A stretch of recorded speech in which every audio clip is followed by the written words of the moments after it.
नमस्कार। The red mic मंच में एक बार फिर से आपका स्वागत है। ये एक मंच है जहां पर बहस नहीं होती, मंथन होता है, विचारों का आदान प्रदान होता है, ताकि कुछ ऐसी बात निकले जिससे जो दर्शक हैं, जो इसको देख रहे हैं, उनको कुछ सीखने को मिले, कोई नई बात पता चले। इसकी बड़ी जरूरत महसूस होने लगी थी, जिस वजह से ये मंच शुरू किया गया।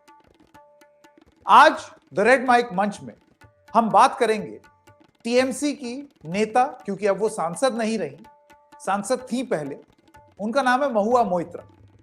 आज एथिक्स कमेटी की सुझावों के अनुसार यह मामला संसद में गया, स्पीकर के सामने आया और उसके बाद संसद ने यह फैसला लिया कि कैश फॉर क्वेरी स्कैम में या कांड में महुआ मोइत्रा दोषी हैं। इस वजह से उनकी सदस्यता चली जानी चाहिए।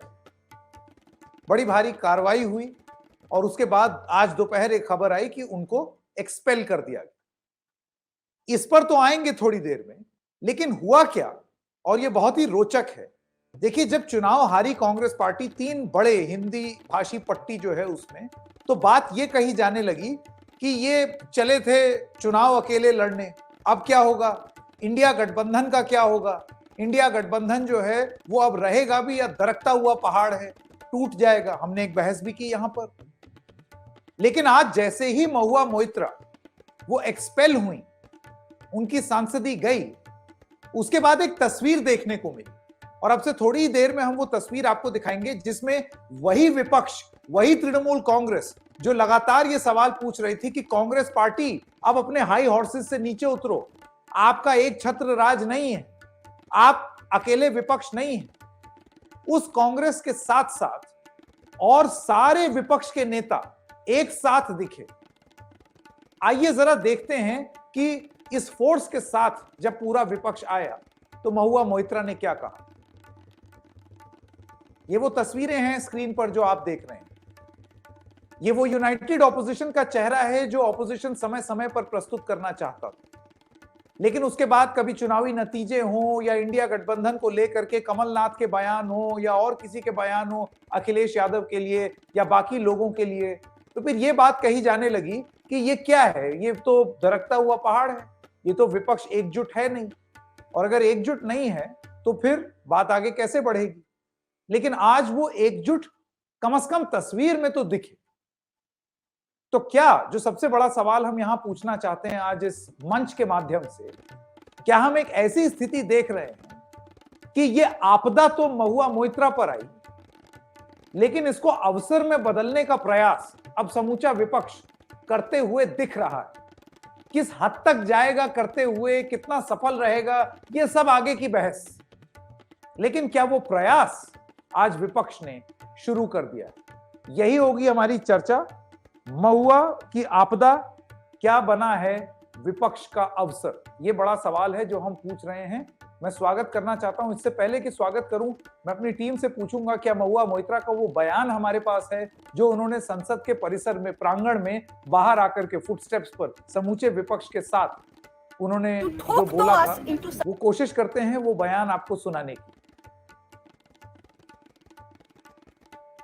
Since I was not allowed to speak inside Parliament, I am using this opportunity to speak outside Parliament. I thank all my colleagues as part of the India Alliance. I thank my party, everybody for standing by me. The 17th Lok Sabha has indeed been historic.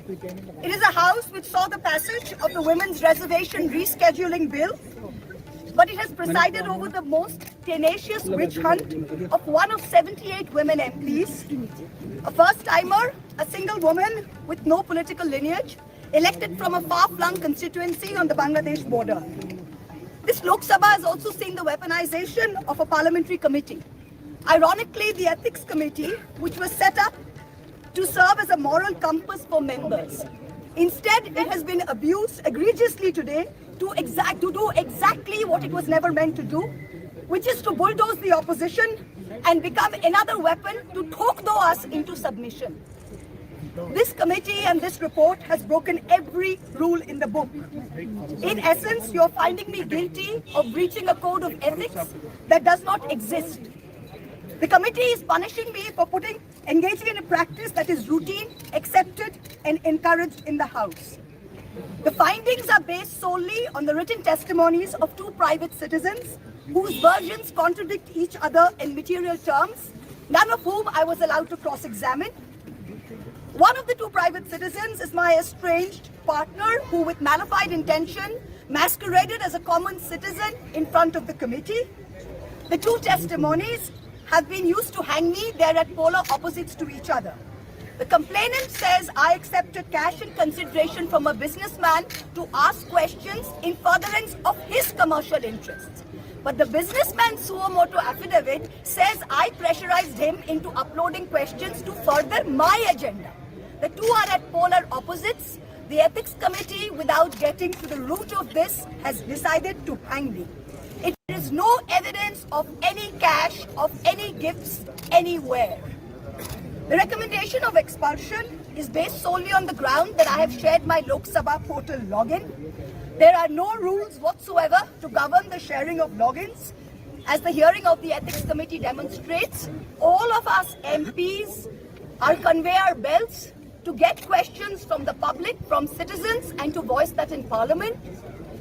What is important is that if this Modi government thought that by shutting me up, they are going to do away with the Adani issue, let me tell you this, that this kangaroo court has only shown to the all of India that the haste and the abuse of due process you have used demonstrates how important Mr. Adani is to you and to what length you will go to harass a single woman MP into shutting her into submission.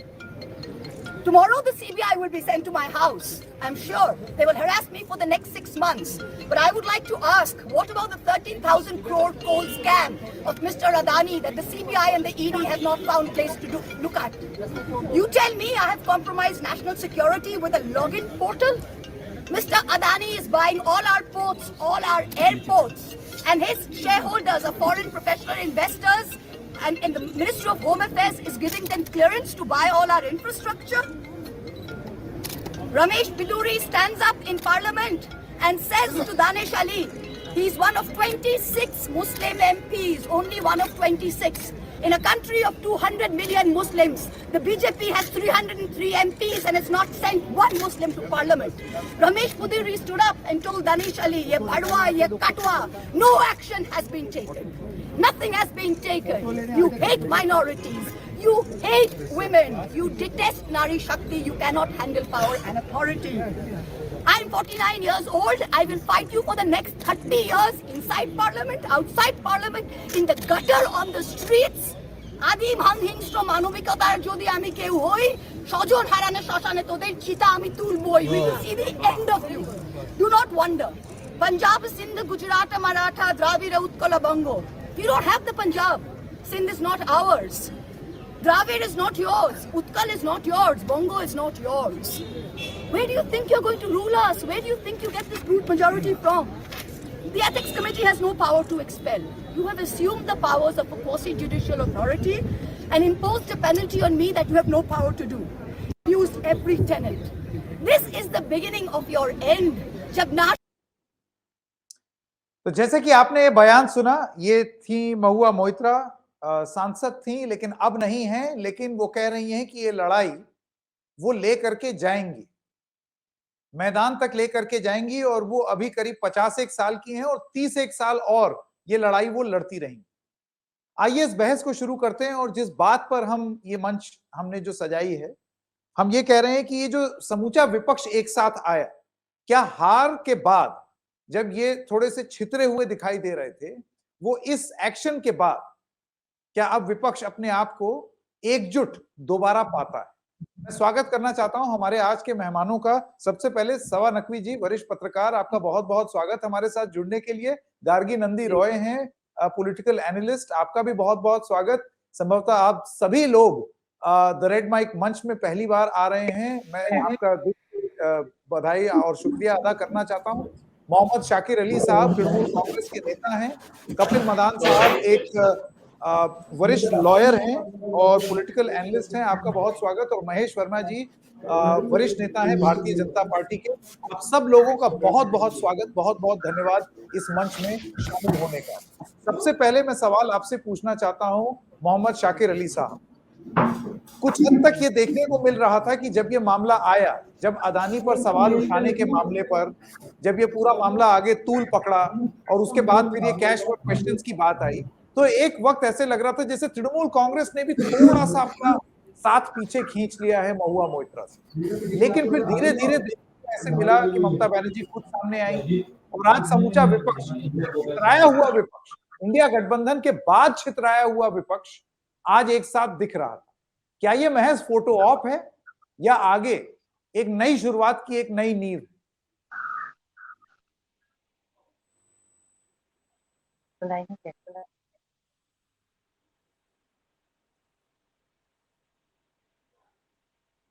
Shakir साहब, आपकी audio नहीं आ रही। मैं वापस आऊंगा, एक बार जरा audio ठीक कर लें। कपिल मदान साहब, आप अपने आप को अनम्यूट करें। जी जी, वही सेम सवाल आपसे। देखिए, मैं ये समझता हूं कि ये एक द्वेष की भावना से किया गया है। मुझे ये लगता है कि अगर सारे आप इस प्रकरण को देखें, इस सारे प्रकरण में आपको एक बड़ी चौंकाने की वाली बात मिलेगी। और महुआ मोइत्रा जी ने भी ये बात अपने वक्तव्य के अंदर बोली कि कॉन्ट्रडिक्शन है जो एफिडेविट फाइल हुआ है उसमें और जो उनके ऊपर एलिगेशन लगा है उसमें। बिकॉज जो एफिडेविट है हीरानंदानी जी के एफिडेविट में वो बोलते हैं कि महुआ मोइत्रा अपना इंटरेस्ट सर्व कर रही थी, और जो कंप्लेनेंट थे यहाँ पे, जो आधार था इंक्वायरी का, वो कह रहे थे कि हीरानंदानी का इंटरेस्ट सर्व किया जा रहा था। दूसरा कॉन्ट्रडिक्शन इस सारे प्रकरण में था कि हीरानंदानी जी अपने एफिडेविट के अंदर ये नहीं बोलते हैं कुछ कैश का लेन देन था। तो ये तो है जो आरोप और प्रत्यारोप का मुद्दा है। दूसरा, मुझे लगता है कि हाँ, ये एक ऐसा प्रकरण है जिससे मुझे ये दिखने को मिल रहा है कि सारी ऑपोजिशन यूनाइट फिर से होती हुई दिख रही है। जो इंडिया अलायंस में कुछ हमने कुछ देखा कि थोड़े से हमें अलाइनमेंट आउट होती हुई दिखी। मुझे ये दिखा कि ये एक ऐसा मुद्दा बना है जिससे सारा विपक्ष फिर से एक मंच में एक साथ एकजुटता के साथ इस मुद्दे को उठा रहा है। और देश के लोगों को भी ये समझ में आ रहा है कि ये जो सारा प्रकरण हो रहा है, ये एक द्वेष की भावना से हो रहा है, क्योंकि महुआ मोइत्रा एक ऐसी आवाज थी हमारे पार्लियामेंट के अंदर जिन्होंने बीजेपी गवर्नमेंट को बहुत एग्रेसिवली उन्होंने मुद्दे उठाए। वो बहुत कॉन्टिन्यूअसली अदानी के बारे में सवाल उन्होंने उठाए। और ये पहला डिस्क्वालिफिकेशन नहीं है। आप देखें, अगर आप राहुल गांधी जी का भी डिस्क्वालिफिकेशन देखें, मुद्दा क्या था? मुद्दा वो भी करप्शन की बात कर रहे थे, उन्होंने मुद्दा उठाया मोदी का, उन्होंने उठाया कि जो नीरव मोदी बाहर है, और उन्होंने अदानी का भी मुद्दा उठाया। और उन्होंने एक जब पार्लियामेंट के अंदर पिक्चर दिखाई, तस्वीर दिखाई, जिसमें मोदी साहब की तस्वीर थी अदानी के साथ, अदानी के में, तो उनका भी डिस्क्वालिफिकेशन हुआ। और यहाँ महुआ मोइत्रा भी जो अदानी के लिए बहुत ज्यादा एग्रेसिव तरीके से ये अपनी आवाज उठाती है, उनका भी डिस्क्वालिफिकेशन हुआ। तो मुझे लगता है कि जनता को भी ये दिख रहा है। जो कड़ी जोड़ रही है आपके हिसाब से वो है अदानी, यानी कि अदानी से संबंधित अगर कोई भी बात होगी तो आपका ये कहना है कि तुरंत कार्रवाई होती हुई दिखती है। लेकिन देखिए, एक फैक्ट्स ऑफ द केस भी होते हैं कपिल साहब, और जाहिर सी बात है यहाँ पर जो प्रकरण था, बाकायदा एक एफिडेविट में ये चीज लिखी जा रही है, एक आदमी आरोप लगा रहा है और उसके बाद एक और आदमी जो है शख्स उसको अटेस्ट कर रहे हैं, उसके बाद वो मामला एथिक्स कमेटी में जाता है। तो पलट करके एक सरकार ये भी बोल सकती है कि नियम का तो पालन हुआ।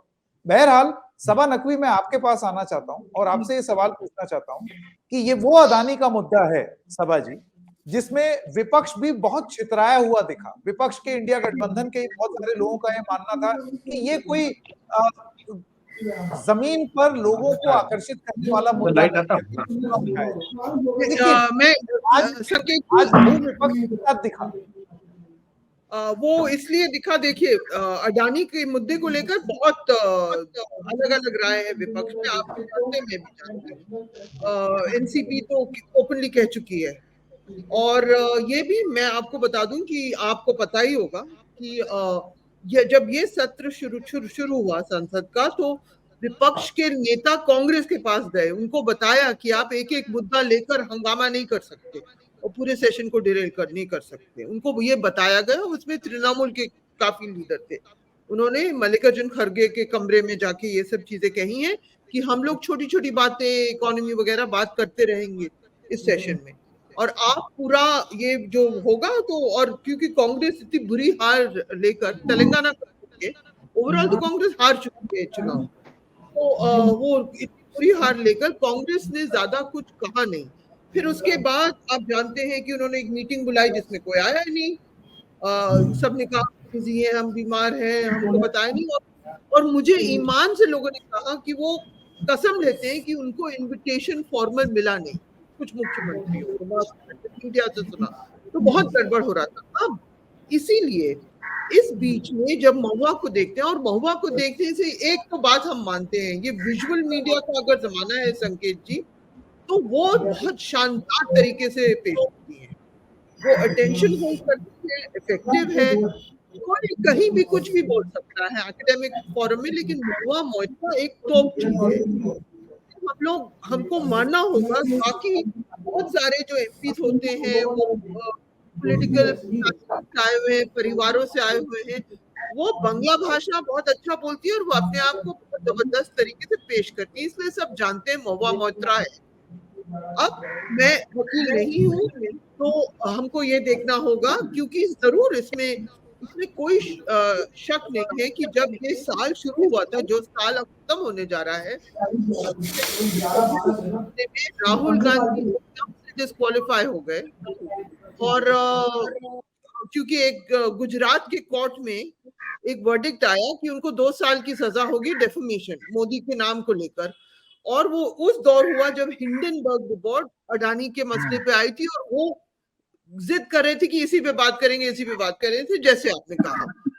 पार्लियामेंट की स्पीच ज्यादातर एक्सपेंड हुई, उन्होंने सीधा प्रधानमंत्री पर अटैक किया, स्पीच एक्सपेंड हुई, प्रधानमंत्री ने कुछ अडानी का तो बात ही नहीं किया, जो उन्होंने जवाब दिया सांसद में वो ये था कि 140 करोड़ हिंदुस्तानियों का मेरे पास प्रेम है, इस तरह की। बेसिकली वो कह रहे थे कि वो इतने पॉपुलर है कि उनको ऐसे जवाब देने की कोई जरूरत नहीं है। और उसके बाद ये सब हुआ। फिर आप सोचिए, फिर ये साल में जो हुआ, कर्नाटक की जीत के बाद पूरा विपक्ष एकदम से लोगों को लगा कि हाँ, हम लोग मिलजुल के कुछ कर सकते हैं वोट शेयर के हिसाब पे, ये सब। लेकिन अब जब महुआ का मसला आया तो लगा कि उसकी पार्टी के पास उनके साथ पूरे दिल के साथ खड़ी नहीं हुई है। लेकिन अब महुआ ने भी अपने आप को महिला शक्ति का एक सिंबल दिखा के वो बहुत आर्टिकुलेटेड, और मैं एक और चीज आपको बता दूं, ये उनके बयान के अलग से जो लोग कहते हैं वो बहुत ही हार्ड वर्किंग एमपी है, वो हर वक्त अपने कॉन्स्टिट्यूएंसी जाती हैं, और वो विनिंग एमपी है, मुश्किल सीट उन्होंने जीती है, हार्ड वर्किंग एमपी है, और इफेक्टिव एमपी है, पार्लियामेंट में आती है, बोलती हैं, चाहे कुछ लोगों को उनकी राय पसंद ना आए, लेकिन उनको सुना जाता है, उनकी स्पीचेस सर्कुलेट होती हैं। जवान यंग लोग, मेरी एक जवान बेटी है, सब जानते हैं, उनको कभी पता भी नहीं है कौन एमपीज है, महुआ मोइत्रा सब जानते हैं।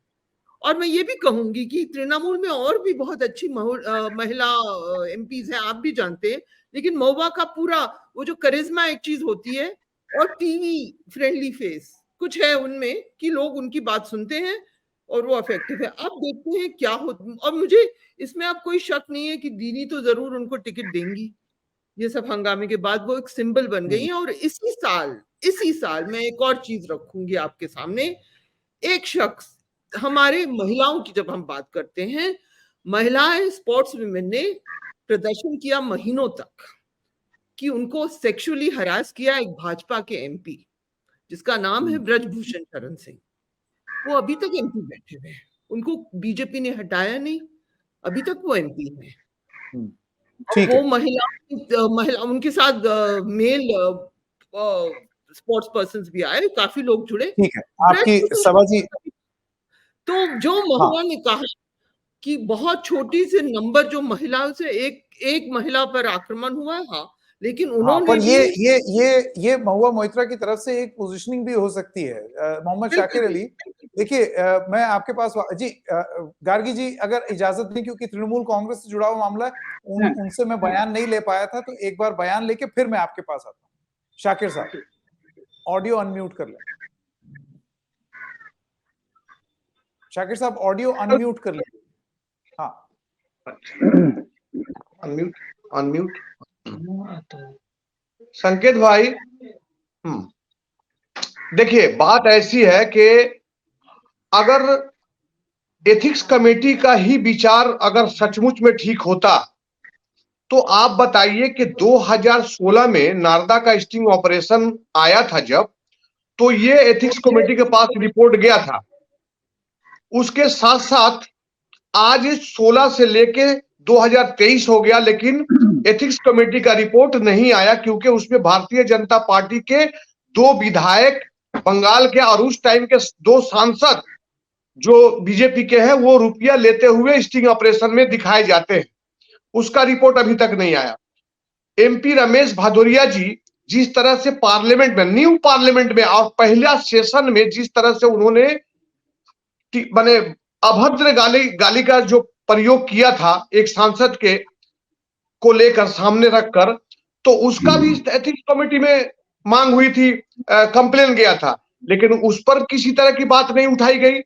लेकिन देखिए, ये जो दोहरा मापदंड है ये भारतीय जनता पार्टी का, ये जो है महुआ मित्रों को आज जो है आज एक्सपेंड करके ये अडानी को खुश करने का काम किया गया है।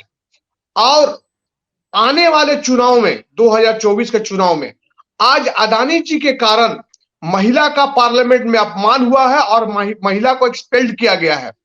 आने वाला चुनाव हम लोगों को जितने भी एनडीए में घटक दल है उससे सोचना पड़ेगा कि आपको इस बार का चुनाव सिर्फ मोदी जी नहीं, अडानी के खिलाफ भी लड़ना पड़ेगा, क्योंकि आज जिस तरह से आज भारतीय जनता पार्टी के पीछे क्या मैं ये मोदी समझूं, जी शाकिर साहब, क्या मैं ये समझूं कि एक वक्त जब विपक्ष में अदानी और हिंडनबर्ग के मुद्दे को लेकर के जब एक संकोच कुछ लोगों में होता था, लोग थोड़ा सा रिजर्व हो जाते थे कि पता नहीं ये इस पे ऑल आउट जाएं या ना जाएं, तो आपको आज लगता है कि अब विपक्ष में एक मत बन गया है कि नहीं, ये मुद्दा है और हम सब एक साथ रहेंगे, क्योंकि आपकी अपनी पार्टी जो है वो थोड़ा सा है, ऐसी बात नहीं कि एक मत के रुक के, ये तो आप एक मत है, नहीं, ऐसी कोई बात नहीं है।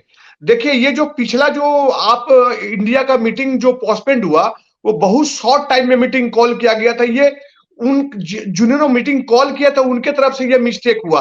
3 डेज के नोटिस पर कॉल किया गया था। और आप बताइए कि डीएमके जहां पर सरकार आंध्रा तमिल में, वहां किस तरह से सैलाब आया हुआ है और आंधी तूफान आया हुआ है। वो बहुत बड़े एक घटक दल के सदस्य हैं। नहीं, और देखिए, ऐसा इंडिया गठबंधन में अगर आप मुझे ये बताने की कोशिश करेंगे कि सब चंगा सी, कोई दिक्कत नहीं है, तो ये तो मानने में थोड़ा सा मुसीबत होगी किसी को भी।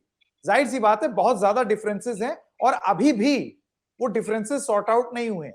लेकिन क्या गार्गी नंदी रॉय और महेश वर्मा एक एक करके, महेश वर्मा, आपको लगता है कि ये जो एकजुट विपक्ष आज तस्वीरों में दिखा, वो बात आगे बढ़ सकती है? जो मन में एक संदेह प्रकट करते थे कुछ लोग विपक्ष में, अब सब एकजुट हो गए, तो भले ही आपदा दिख रही हो लेकिन उसको अवसर में परिवर्तित कर दिया है विपक्ष ने। संकेत जी, सबसे पहले तो मैं आपको सर्वप्रथम आपका जो ये प्रखर पत्रकारिता है, जिसके माध्यम से आप आज ये जो एक पत्रकारिता की लेगेसी भी कही जाएगी, आपके परिवार के जो एक इसको सजाने और संवारने का जो काम किया, उस लेगेसी को जिस तरह से आप आगे बढ़ा रहे हैं, ईश्वर करे कि आपको खूब सफलता मिले और आप ऊंचाई को छुए। जो आपका सवाल था, देखिए, सवाल ऐसे तो खड़ा किए ही जाएंगे। सवाल है कि सवाल खड़ा करने वाले हैं कौन और सवाल के पीछे आपकी नीयत क्या है। और आप किस नीति को, आप किस चीज को गलत ठहराने निकले हैं, आप किस चीज को गलत बता रहे हैं? उस चीज को जिसको महुआ मित्रा ने खुद एडमिट किया कि हाँ जी पासवर्ड और लॉगिन दोनों हमने जो है हीरानंदानी को दिया, और ये एडमिटेड फैक्ट कहीं और नहीं, कोर्ट के सामने है। और जिसको लोकपाल ने, इस देश के लोकपाल जो संवैधानिक व्यवस्था के तहत जो है एक मेंबर ऑफ पार्लियामेंट के खिलाफ सीबीआई को कहता है कि इसकी जांच करिए, आप उसको भी कहीं ना कहीं आज उसके ऊपर भी सवाल खड़ा कर रहे हैं कि क्या मतलब बनता है कि महुआ मित्रा को जो है संसद की सदस्यता से खत्म कर दिया जाए। और एक जन सेवक की अगर इसी आचरण को कहीं आप अच्छे से कहीं जस्टिफाई करना चाहें तो याद करिए 2005 में क्या हुआ। 11 सदस्य थे, उसमें भारतीय जनता पार्टी के लोग भी थे 2, उनको भी यही चीज था कि वो कैश लेते थे, सवाल पूछते थे। तो आज उनकी भी उस समय भी इसी तरह की चीजें थी सामने, लेकिन सवाल ये उठता है कि वही महुआ मित्रा है जो अभी हाल में एथिक्स कमेटी के सामने जब समक्ष जो है उपस्थित हुई और कितना भला बुरा कहते हुए निकली, और उसमें कांग्रेस के भी 2 सदस्य हैं, सबको इन्होंने भला बुरा कहा कि एथिक्स कमेटी के नाम पर कलंक है, वो तो किसी चीज को मानती ही नहीं है। तो जहां देश के संविधान और संसद को नहीं माना जाएगा, वहां आप हर चीज को, मतलब चोरी भी और सीनाजोरी भी, गजब का मतलब ये देश है कि ऐसे लोगों के साथ खड़ा हो जाना, ऐसे लोगों के लिए समर्थन के लिए जो है एक अपनी राजनीति चमकाने के लिए आप उस चीज को कहीं सपोर्ट करने निकले हैं जो निहायत ही गलत है।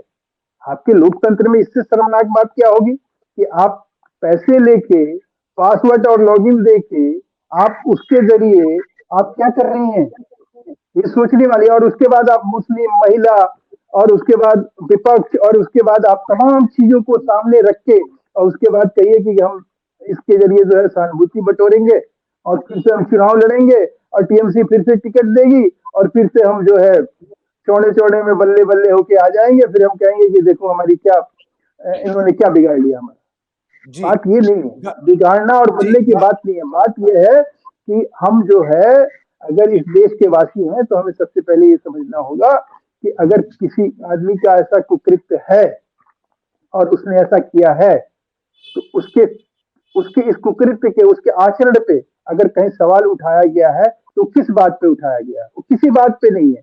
सिर्फ इसलिए नहीं कि वो बहुत अच्छी बोलती है, उन्होंने अडानी के खिलाफ बोला, उन्होंने प्रधानमंत्री के खिलाफ बोला, उन्होंने भाजपा के खिलाफ, उनका सिर्फ एक ही अपराध है, उन्होंने पार्लियामेंट का जो पासवर्ड और लॉगिन था जिसको उन्होंने बेचा एक तरह से, उसको उन्होंने किसी को दिया, ठीक है, उसका बेजा इस्तेमाल किया, ये उनके एक्सपर्ट होने का कारण है। तो कारण को अगर कहीं सामने रख के बात किया जाएगा तो ये सारी बातें, जितनी बातें अभी कही जा रही है सब गौड़ हो जाएगी, सब छोटी प्रतीत होगी, और ये जितने लोग खड़े हैं इनके कहीं ना कहीं मुखौटे उतरते नजर आएंगे। जी, मैं इजाजत दें, क्योंकि ये बहस नहीं, एक मंच है जिससे अगर दर्शक 4 बात सीख के चले जाएं तो वही हमारा सौभाग्य होगा।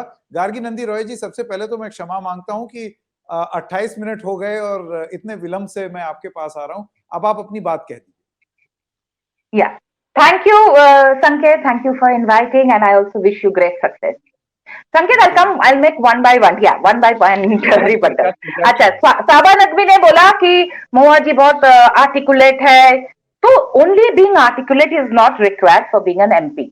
अब वो कृष्णनगर से है, क्या साबा जी को पता है कि कृष्णनगर का क्या प्रॉब्लम है? कृष्णनगर में एक नदी है, मैं साबा जी नहीं जानते हैं कि एक अंजना नदी है, वो माफिया के कारण वो सूख गए हैं। महुआ जी का एक भी क्वेश्चन कृष्णनगर को लेके नहीं है जी। ये लोग पॉलिटिक्स करते हैं ना, माँ माटी मानुष, इतने पॉलिटिक्स, हिपोक्रेसी इतना देखिए, वो पॉलिटिक्स में दिखाएंगे कि हम तो सोशलिस्ट पॉलिटिक्स करते हैं, but they serve the interest of the capitalist. और जो उन्होंने किया, it is not only objectionable, unethical and heinous. और जो इतिहास है, ट्रेडिशन है, कपिल जी इतिहास, एक जी मुदगल 1951 में उनको भी रिजाइन करना पड़ा कैश लेने के लिए, 5,000 रुपया लिया था। और अभी 2005 का सबको पता है कि कोबरा पोस्ट के स्टिंग ऑपरेशन के बाद 11 जन, 10 जन यहाँ से और 1 जन राज्यसभा से, 10 जन लोकसभा से, सब लोग एक्सपेल्ड हुए थे। or they were allowed to speak in front of the committee. She was also given the chance to defend herself in front of the ethics panel. She created a ruckus. Now, Bengali में कहावत है संकेत, चोरेर मायर बड़ो गला. You know what that means? चोरेर मायर बड़ो गला specifically means that the mother of the thief has the loudest voice. So she, in the garb of criticizing Modi, what she was doing, she firstly thought she will make a name for herself. और क्या क्या नहीं लिया. हीरानंदा ने उनका घर renovate किया. She has accepted that. And gives एक बॉबी ब्राउन का दाम क्या है साबा जी? Do you know the rule that if you take a gift as an MP more than 5,000, you have to inform it to the parliament? Did she do that? No. 47 logins. एक second. Why it is unethical? क्योंकि महुआ मोइत्रा जी काफी standing committees के member है. 47 login Dubai से एक ही साथ parallelly login हो रहे हैं, दिल्ली से, दुबई से, लंदन से. सिर्फ उन्होंने गिफ्ट से नहीं लिया. उन्होंने जो किया कि उनका जो स्टैंडिंग कमेटी में कितने कुछ डॉक्यूमेंट्स आते वो भी लीक हो जाता था. तो it was endangering the national security. तो इसीलिए ये जो उनके क्राइम है ना, it is much more than the previous जो हिस्ट्री वी हैव. और जो आप बोल रहे हैं ना कि यूनिटी, और आप उनके क्वेश्चन देख लीजिए. Can it be a coincidence? Sanket उनके क्वेश्चन देख लीजिए जो 50. She was criticising Adani. Paradip port को लेके उन्होंने क्वेश्चन किया, जो MOU साइन हुआ पारादीप पोर्ट को लेके. किसको मिला था? Who won the bid for that pipeline, natural gas pipeline at Paradip? Hiranandani won. Then she raised question about the Kolkata that port, handling capacity of Kolkata port. उसके बाद हम देखते हैं कि Adani enters into an MOU with Kolkata Port Trust. She raised a question about 5G readiness. और उसके बाद ही हीरानंदानी का company, sorry, Kolkata port trust में Hiranandani entered into an MOU. Hiranandani के कंपनी अप्लाई करते हैं लाइसेंस के लिए global personal communication via satellite right. तो क्या ये सारे कोइंसिडेंस थे? तो ये बहुत ही क्लियर है. और जो एथिक्स कमिटी को रिपोर्ट मिला है 3 मिनिस्ट्री से, एक होम मिनिस्ट्री से, एक IT मिनिस्ट्री से, एक एक्सटर्नल अफेयर्स मिनिस्ट्री से. तो तीनों मिनिस्ट्री के रिपोर्ट है एथिक्स कमिटी के पास. उसके बेसिस पे उन्होंने रिकमेंडेशन दिया. उसके बेसिस पे उनको दिखा कि हाँ ये लॉगिन हुआ. और जब एक MP बनते हैं, जी जब ये MP बनते हैं तब उनको अंडरटेकिंग देना पड़ता है कि ये लॉगिन आईडी नहीं दे सकते. और आप आती हूँ मैं ये जो विपक्ष के यूनिटी पे, विपक्ष की यूनिटी में एक बार आती हूँ, क्योंकि मैं बंगाल से बिलोंग करती हूँ. इंडिया अलायंस ना, ये अपने अपने इंटरेस्ट के लिए एक साथ आए हुए हैं. उनको आज एक मौका मिला, कल वापस नहीं रहेंगे. क्यों बोलते हो संकेत? ये जो बंगाल में एक सेकंड, इससे पहले कि वो थॉट चली जाए, कपिल मदान साहब और शाकिर अली साहब, गार्गी मैम ने जो लास्ट में बोला, उन्होंने ये बोला ये अभी आपको सूट करता है तो एक फोटो ऑप हो गया, कल नहीं सूट करेगा तो फिर लड़ने लगेंगे. जी सुन ली मैंने. एक second, 10 second. Kapil give me 10 seconds and you can revert. तो बात ये है, if you see the situation in Bengal, just the panchayat election got over few months back. हाँ, how many murders संकेत? ऑफिशियली 50, अनऑफिशियली उससे काफी ज्यादा. कांग्रेस के कितने लोग मारे गए थे? The first person to be killed by Trinamool was a Congress person. हाँ, फुलजज शेख. एंड क्या किया उन्होंने? नॉमिनेशन फाइल किया, दूसरे दिन he was shot dead. Kapil, do you know how many Congress people were killed by Trinamool? आपको नहीं लगता जो वो कांग्रेस के घर वाले हैं वो क्या तृणमूल के साथ जाएंगे? क्या CPM के घर वाले जाएंगे? नहीं जाएंगे. और तृणमूल को पता है कांग्रेस का कोई एग्जिस्टेंस नहीं है वेस्ट बंगाल में. तृणमूल कांग्रेस को सीट ही नहीं देंगे. कैसे जाएंगे आप बताइए ना? आपके लोग जो जिनके घर वाले मरे हैं, people who have been killed. हाँ, कपिल जी बोलिए. संकेत जी, मेरे को बड़े संकेत जी इम्पोर्टेंट सवाल पहले कपिल साहब, फिर मैं आपके पास एक सेकंड. कपिल साहब, मैं आपके पास आना चाहता हूँ. आपने गार्गी जी की तमाम बातें सुनी कि वो अभी तो आप एकजुट दिख रहे हैं, फिर उसके बाद आपके डिफरेंसेस सामने आ जाएंगे. लेकिन इसमें देखिए बहुत सारी चीजें हैं. अभी ये आपने अदानी का मुद्दा उठाया है जिसमें आप कह रहे हैं कि ये एक्ट ऑफ करप्शन है, और जब सवाल पूछा जाता है तो फिर सवाल पूछने पर सरकार कार्रवाई करती है. लेकिन फिर प्रॉब्लम क्या है ना कि ये जब करप्शन की बात आएगी तो मैं देखूंगा कि फिर बिल्कुल उसी तरीके की बहस होगी. आप अदानी का मुद्दा उठाएंगे, वहां पर फिर दीपक साहू का मुद्दा भी उठाया जाएगा, जो अभी जिनके यहाँ से लगभग 300 करोड़. सारा डिस्कोर्स जो है वो ऐसे पोलराइज चलेगा. और इसमें मूल बात संकेत जी, संकेत जी, गार्गी जी ने कुछ बड़ी इम्पोर्टेंट बात में उन्होंने अपने जवाब के अंदर ही जो बीजेपी है उसको एक्सपोज कर दिया। मैं सिर्फ कुछ बातें हाईलाइट करूंगी। गार्गी जी ने बोला कि हीरानंदानी जी कोई लाइसेंस अप्लाई कर रहे थे, किसी तरीके का कुछ टेक्निकल उन्होंने वर्ड बोला, और वो कोलकाता के अंदर लाइसेंस अप्लाई कर रहे थे और इसलिए महुआ उनको सपोर्ट कर रही थी। तो मेरा एक सवाल है, नहीं, he entered into Kapil, he entered into an MOU with Kolkata Port Trust और उससे पहले महुआ ने क्वेश्चन रेज किया। मैं कुछ और सवाल हो जाएगा, हमारे दर्शक कुछ समझ नहीं पाए। एक-एक करके मैं उसी के संदर्भ में एक बहुत इंपॉर्टेंट बात यहाँ पे रखना चाह रहा हूं। अगर पैसे का लेन देन हुआ है तो हीरानंदानी क्यों नहीं अरेस्ट हुए? हीरानंदानी के यहाँ क्यों नहीं रेड हुई? जो आप कॉन्ट्रैक्ट की बात कर रही है, मुझे नहीं पता इस बारे में, क्योंकि आपने यहाँ पे बोला उस कॉन्ट्रैक्ट पे जांच क्यों नहीं हो रही, इन्वेस्टिगेशन क्यों नहीं हो रही, अरेस्ट क्यों नहीं हो रहे, ईडी क्यों नहीं पहुंची। मैं सिर्फ यहाँ पे एक बात बोल रहा हूं कि हीरानंदानी ने अपने एफिडेविट में कैश के लेने देने की बात नहीं करी। एक मैं महुआ का अगर आप वक्तव्य सुनेंगे और आप उसको वेरीफाई भी कीजिए कि जो कंप्लेनेंट था, कंप्लेनेंट ने ये बोला कि महुआ ने हीरानंदानी के इंटरेस्ट को सर्व करने के लिए कुछ सवाल पूछे। हीरानंदानी ने ये बोला कि महुआ ने अपने इंटरेस्ट को सर्व करने के लिए कुछ उनसे सवाल लिखवाए गए। तो ये एक इनहेरेंट कॉन्ट्रडिक्शन है। दूसरी चीज, मैं एक मिनट के लिए आपकी बात मान लेता हूं कि मान लेते हैं इस मोमेंट पे कि कैश का लेन देन हुआ। क्या सीबीआई ने कोई एफआईआर, सीबीआई ने एक इंक्वायरी रजिस्टर करी है, एफआईआर भी नहीं हुई है, क्या सीबीआई ने अपनी इंक्वायरी के अंदर कंक्लूड किया कि पैसे का लेन देन हुआ? क्या सीबीआई ने अपनी इंक्वायरी के अंदर ये कंक्लूड किया कि कितना पैसा गया? क्या सीबीआई ने अपनी इंक्वायरी के अंदर कंक्लूड किया कि किस मोड से पैसा गया, कौन लेके आया? मुस्काने के साथ साथ आपसे एक जवाब की उम्मीद। जी देखिए, सवाल ये है कि जब आप कोई इस तरह की बात, इस तरह का तर्क देते हैं ना, जिसमें कि आपको मतलब जिससे कि दर्शक कन्विंस ना हो। कपिल जी, जो बात आप कह रहे हैं, एक तो गार्गी जी की जो बात को आप कोट करके कह रहे थे, वो पारादीप की बात कर रही थी, आप कलकत्ता पोर्ट पर ले गए और मिसकोट करके किसी तरह से आप उसको प्रोटेक्ट कर रहे हैं और अपने तर्क को इस तरह से रख रहे हैं।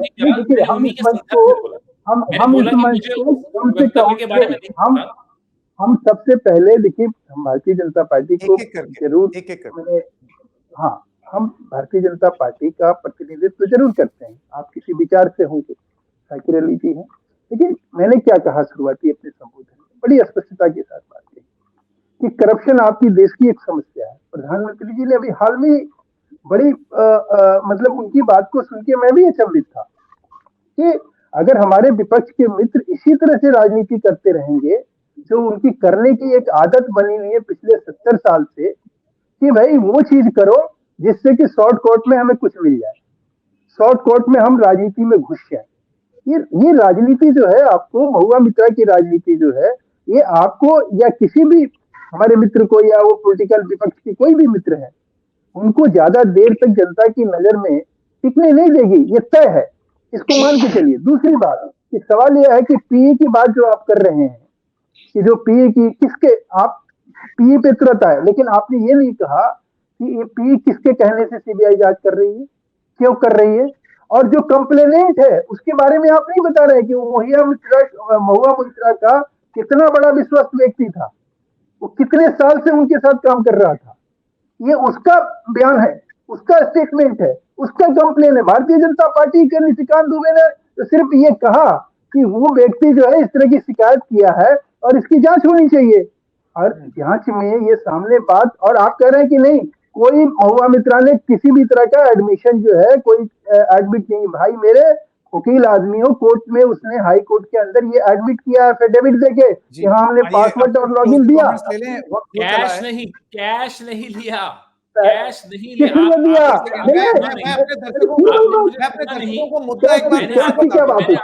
आपने मुझे आप पासवर्ड, आप मुझे बता दें, हीरानंदानी को कोई आदमी पासवर्ड और लॉगिन क्यों देगा, किस लिए देगा, मुझे ये बताओ ना। आपको मुझे क्यों नहीं दिया, आप मुझे इसका जवाब दे दो। संकेत जी को क्यों नहीं दिया? मैं जवाब दूं, मैं जवाब दूं जल्दी से, क्योंकि हम मुख्य मुद्दे से भटक गए।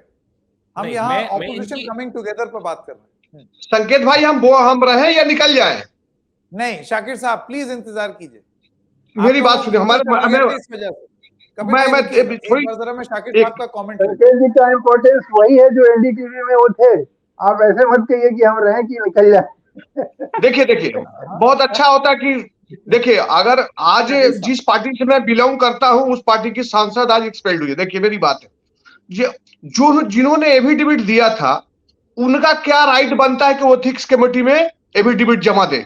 वो पहले कोर्ट क्यों नहीं गए? एक एथिक्स कमेटी किसके लिए? सांसद के लिए। यहाँ टेक्निकल बात होना चाहिए। गार्गी जी ने जो पॉलिटिकल बात कही है, मैं उस पर बाद में आता हूं। महेश जी आपने जो कहा कि करप्शन, आज जो करप्शन का बात करते हैं, आपके प्रधानमंत्री 2014 में जब आए थे तो वो कहे थे कि हम देश को करप्शन मुक्त करेंगे। तो 10 साल तो हो गया करप्शन, 10 साल उनका हो गया, वो कब तक करप्शन को खत्म करेंगे? ये तो जनता को उनको बताना चाहिए। 10 साल में करप्शन खत्म नहीं हुआ और आए दिन करप्शन बढ़ता जा रहा है। तो इसका जिम्मेदार कौन है? रूलिंग तो आप है और देश में तो अपोजिशन नाम की कोई चीज ही नहीं है। पहले 5 साल में और दूसरे 5 साल में पार्लियामेंट में तो अपोजिशन ही नहीं है। तो ये आप करप्शन कब खत्म करेंगे? दूसरी बात महुआ मित्रा जी, गार्गी जी ने बहुत महुआ मित्र के बारे में बताई कि चोरे माए बड़ो गला। उनका जो बात था सब पॉलिटिकल बात। एक महिला को इस तरह से, जो भारतीय जनता पार्टी एक तरफा ऑर्डर करके सेंट्रल गवर्नमेंट एक तरफा कार्रवाई करके महुआ मित्रों को एक्सपोर्ट किया है। एक महिला के साथ में अत्याचार हो रहा है। गार्गी जी बोल रही है कि चोर की मां की बड़ी गला। अरे गार्गी जी, आप कृष्णानगर में इस बार खड़े हो जाइए महुआ के खिलाफ में। अगर आप जीत जाएंगी तो ये इसका कहने का मतलब है कि आपको बंगाल के जनता अब महुआ को नीचे कर दिया और आपको ऊपर कर दिया। आप लोग तो मैदान में जीतेंगे नहीं ना वोट में, लेकिन आप लोग आके मीडिया पर जो आएगा, जो समझ में आए, आप लोग बोल के चले जाते हैं। देखिए महुआ क्यों टारगेट है? आज एक मिनट प्लीज। ऋषिकांत दुबे का जब एकेडमिक सर्टिफिकेट को महुआ जी ने छेड़छाड़ किया तो ऋषिकांत दुबे जब देखे कि हमारा एकेडमिक सर्टिफिकेट, क्योंकि प्रधानमंत्री से कमेंट आया है, एक दर्शक की तरफ से कमेंट आया है, ये जरा मैं स्क्रीन पर दिखा दूं। ये या तो महेश जी या गार्गी जी इसका जवाब दे दें। ये देखिए एक दर्शक जो हैं ये कमेंट दे रहे हैं, कौन जवाब देना चाहेगा? गार्गी जी आप जल्दी से। प्रश्न क्या है? मैं इतना BJP and their policy comes out with all logic, but they don't talk about their love for Adani. They will expel everyone when it comes to Adani. ये हमारे तो ये शायद जो ये जो आपके दर्शक भी है, darshak is not also neutral, not apolitical. Darshak has a leaning. दर्शक एपॉलिटिकल नहीं है संकेत। हाँ, अदानी के ये तो, अदानी तो अभी तो राजस्थान में जब कांग्रेस का गवर्नमेंट था तो अदानी के कितना हजार मेगावाट का थर्मल पावर सोलर प्लांट कर रहे, छत्तीसगढ़ से कोल ले रहे, तो अदानी का सब नहीं होता। सुप्रीम कोर्ट ने अब भी बोला कि हम एक फॉरेन एजेंसी का रिपोर्ट क्यों माने, बोला कि नहीं। अभी तो Kapil, you are a lawyer, the supreme court has just said, has made the observations. अभी भी कोई डिसीजन नहीं दिया, बट ऑब्जर्वेशन किया कि नहीं, why should we accept the report of a short selling company like a foreign agency?